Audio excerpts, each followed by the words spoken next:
John Blackstone, thank you. I'm joined now by Dallas Deputy Mayor Erik Wilson. Erik, thank you very much for joining us. I want to ask you first, how is the community coping today, especially the families of those slain officers? Well, first of all, thank you for having me, and our sympathy continues to go out to those families that lost a loved one and those who were injured. We're coping by coming together. We had a very good, peaceful prayer vigil yesterday, and where we talked about the understanding of differences and wrapping around in love and understanding.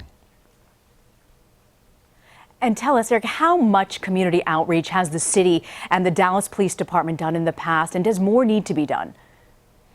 Of course, more can always be done, and I'm very proud of our police chief, Chief Brown. He has instituted numerous programs, such as we have Coffee with Cops, Chief on the Beat. His latest one that we have is called Let's Talk, where we take disadvantaged youth or individuals that may have had run-ins with the law, and what we do is we sit down and have a one-on-one adult conversation about, let's talk about our relationship as a community, let's talk about our relationship as a police officer, how we communicate with one another so that we can better understand where the other person is coming from and understand that we're here to work together to provide solutions. Coffee with Cops, I love that idea, and especially the idea of possibly getting the younger generation to meet police officers in a setting that's not so threatening. I want to ask you, though, about other police departments around the country. They're ramping up security after Thursday's attack, even though it appears that this gunman did act alone. How concerned is law enforcement about future attacks like this? I would think that given today's age, you would have to be concerned.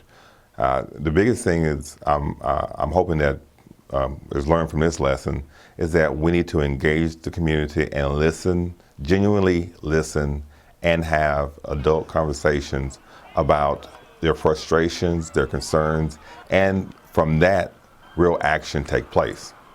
And is there anything constructive that we can look at this horrible tragedy and see some sort of positive light or some lesson learned from all of this?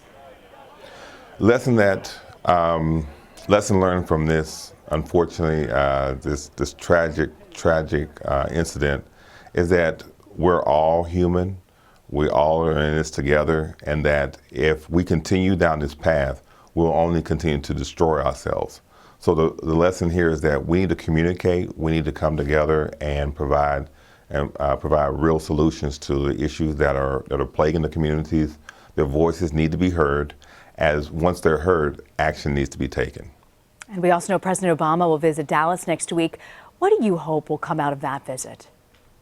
I'm prayerful that, again, change. If you listen to the demonstrators, they're frustrated, they're angry, and people only get that way when they're not being listened to or they feel that their concerns aren't being addressed.